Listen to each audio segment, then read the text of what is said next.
सो दोस्तों, इस वीडियो में आपको 1 नंबर पक्का मिल जाएगा। चलिए बिना देर किए स्टार्ट करते हैं। भौतिक परिवर्तन एक उदाहरण है। हवा में चांदी के बर्तनों का काला होना, या मोमबत्ती का जलना, या दूध से दही बनना, या पानी में चीनी का घुलना। तो भौतिक परिवर्तन इसमें से ऑप्शन नंबर डी है, पानी में चीनी का घुलना। Right answer. जल का वाष्प में परिवर्तन कहलाता है। प्राकृतिक परिवर्तन कहलाता है, या भौतिक परिवर्तन कहलाता है, या रासायनिक परिवर्तन कहलाता है, या जैविक। तो ये जल का वाष्प में परिवर्तन कहलाता है, भौतिक परिवर्तन। ऑप्शन नंबर बी सही है। निम्न में से कौन सा रासायनिक परिवर्तन का उदाहरण है? प्रिज्म से गुजरने पर श्वेत प्रकाश का 7 रंगों में विभक्त होना, या सब्जियों को पकने पर उसका मुलायम हो जाना, या सानी हुई मिट्टी का सूखने पर भंगुर हो जाना, या नमक का पानी में घुलना। तो इसका ऑप्शन नंबर सही है, सब्जियों को पकाने पर उसका मुलायम हो जाना, यानी ऑप्शन नंबर बी सही है।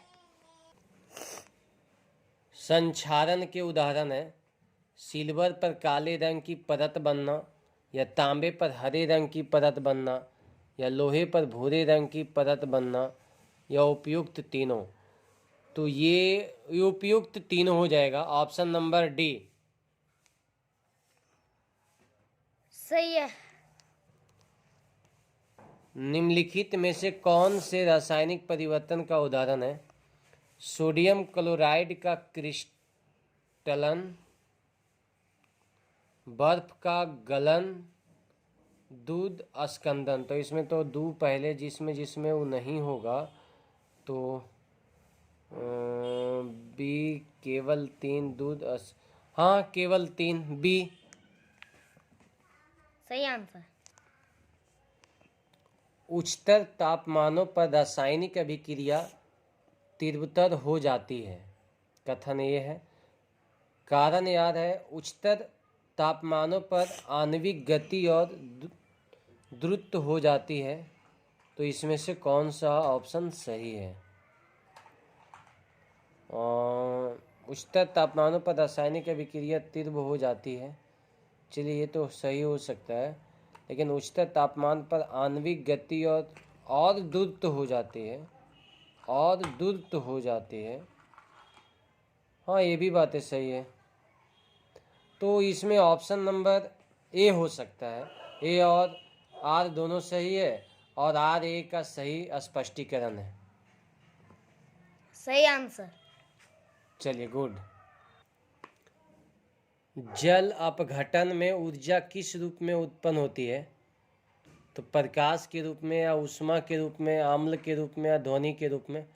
तो इसका हो सकता है बी, ऊष्मा के रूप में। Option number B right answer. Pasteurisation एक प्रक्रिया है जिसमें दूध को बहुत कम तापमान पर 24 घंटे तक रखा जाता है। ऑप्शन नंबर ए था। ऑप्शन नंबर बी है, दूध को 8 घंटे तक गर्म किया जाता है। ऑप्शन नंबर सी है, दूध को पहले बहुत देर तक गर्म किया जाता है और एक निश्चित समय में अचानक ठंडा कर दिया जाता है। और ऑप्शन नंबर डी है, इनमें से कोई नहीं। तो इसका मुझे लग रहा है ऑप्शन नंबर सी होना चाहिए। Right answer. पास्तुरीकरण संबंधित है दुग्ध के निर्जमीकरण से, दुग्ध के निर्जलीकरण से, दुग्ध के किण्वन से, दुग्ध के आसवन से। तो इसमें मुझे लग रहा है कि ऑप्शन नंबर सी होना चाहिए। Wrong answer. The right answer is ए, यानी दुग्ध के निर्जमीकरण से। Thank you. निम्न में से कौन सा सुमेलित नहीं है? अलवणीकरण समुद्री जल में तो लवणीकरण होता है। प्रतिलोम प्रसारण पेयजल,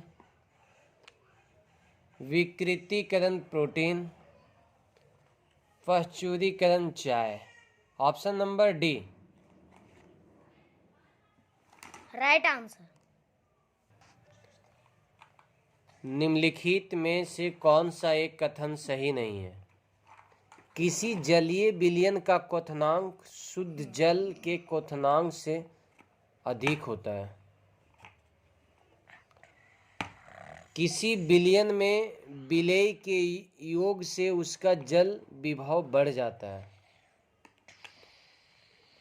ऑप्शन सी है, किसी विलयन में जल की वाष्प दाब शुद्ध जल में वाष्प दाब की तुलना में निम्न होता है। ऑप्शन डी है, जब किसी विलयन को एक अर्धपारगम्य झिल्ली द्वारा जल से अलग किया जाता है तो विलयन पर दबाव देने से जल के प्रवाह रोका जा सकता है। और इसमें पूछ रहा था कौन सा सत्य नहीं है, तो ऑप्शन नंबर बी में है कि किसी विलयन में विलेय के योग से इसका जल विभव बढ़ जाता है। नहीं, ये नहीं होगा, इसका जल विभव बढ़ नहीं जाता है, यानी ऑप्शन नंबर 20 के लिए हो जाएगा। Right answer. 12 नंबर में अशुद्धियों के कारण द्रव का क्वथनांक। जब अशुद्धि मिला दिया जाता है तो द्रव का क्वथनांक जो होता है वह बढ़ जाता है। ऑप्शन नंबर ए कह रहा है, ऑप्शन नंबर बी कह रहा है घट जाता है, और ऑप्शन नंबर सी कह रहा है वही रहता है, और ऑप्शन नंबर डी कह रहा है इनमें से कोई नहीं।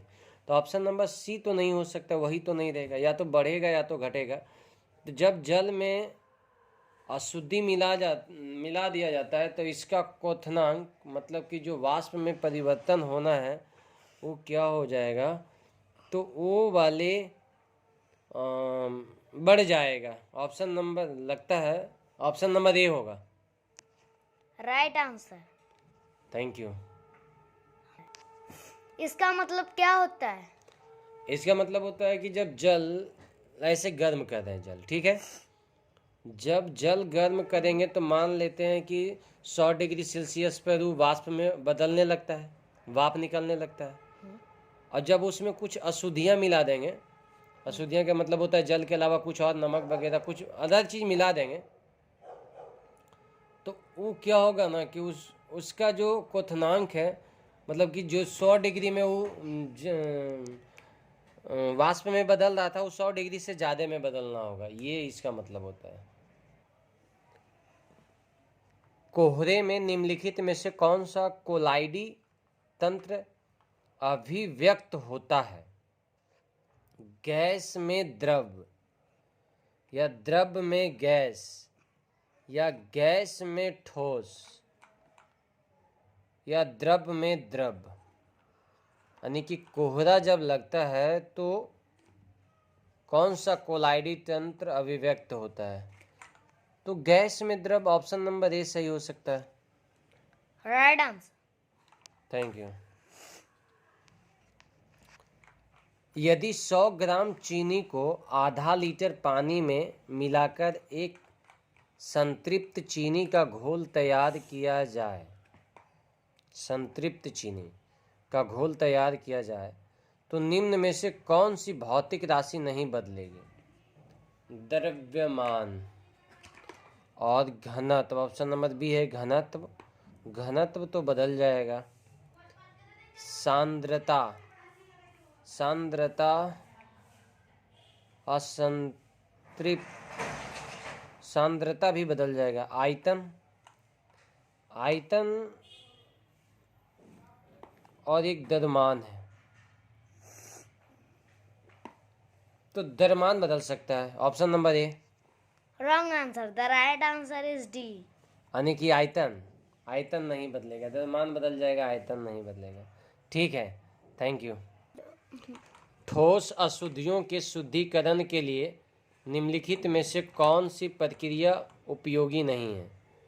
आसवन या उद्वपातन या क्रिस्टलीकरण या उपयुक्त सभी। तो इसमें पूछा कौन सी प्रक्रिया उपयोगी नहीं है, तो उद्दोपातन ठोस अशुद्धियों को शुद्धिकरण के लिए। Option number B. Wrong answer, the right answer is A. ओ, आसवन। आसवन जो है वो उपयोगी नहीं है। ठीक।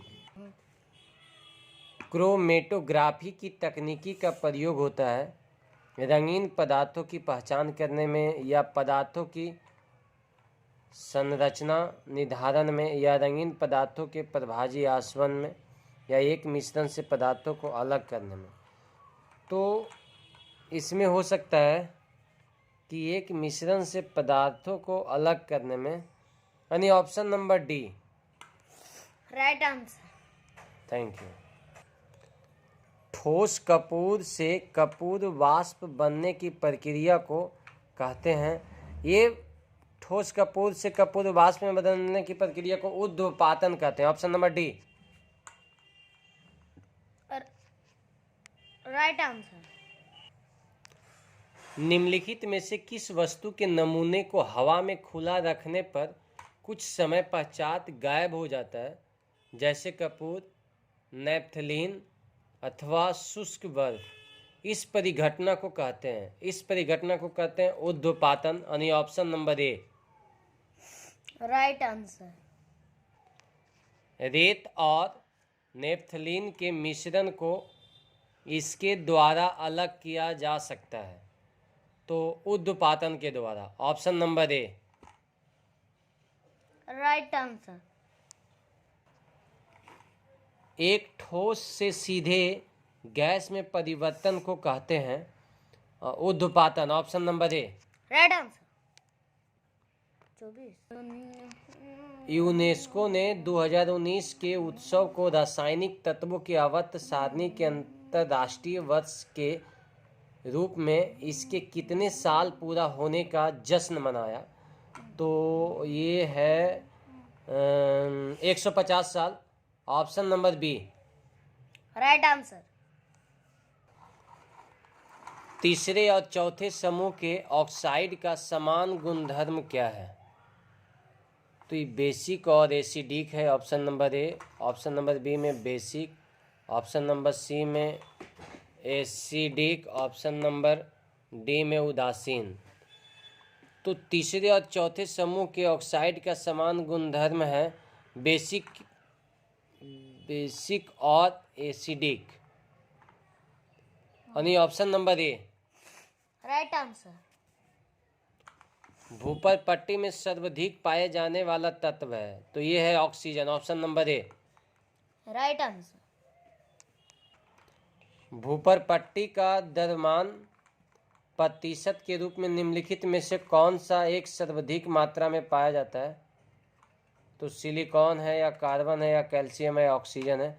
तो oxygen. Option number B. Right answer. Oxygen के बाद सबसे अधिक उपलब्ध कौन सा मूल तत्व है? तो ऑक्सीजन के बाद सबसे अधिक उपलब्ध मूल तत्व silicon. Option number A. Right answer. निम्नलिखित में विश्व में कौन सर्वाधिक पाए जाने वाला तत्व है? तो विश्व में सबसे अधिक पाए जाने वाले तत्व हो सकता है यूनिवर्स में ये हाइड्रोजन हो सकता है। हाइड्रोजन। Right answer.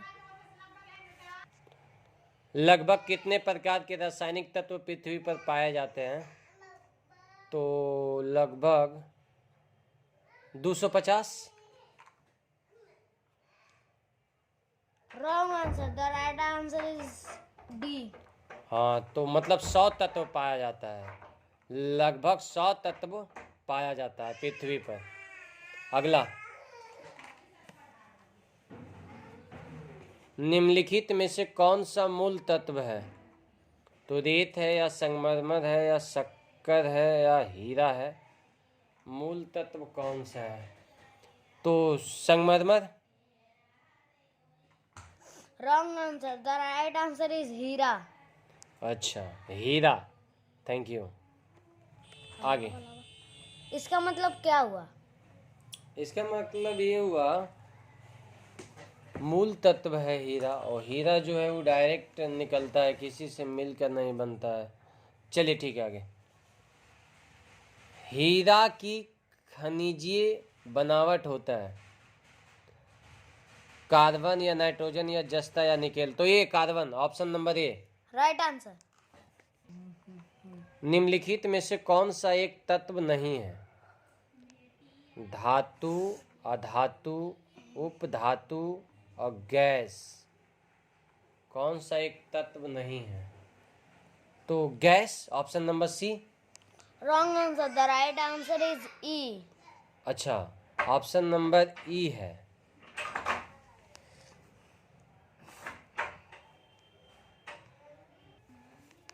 नहीं, इसका है गैस। निम्नलिखित में से कौन सा एक तत्व नहीं है? तो गैस। गैस दिया है कि एक तत्व नहीं है। Thank you.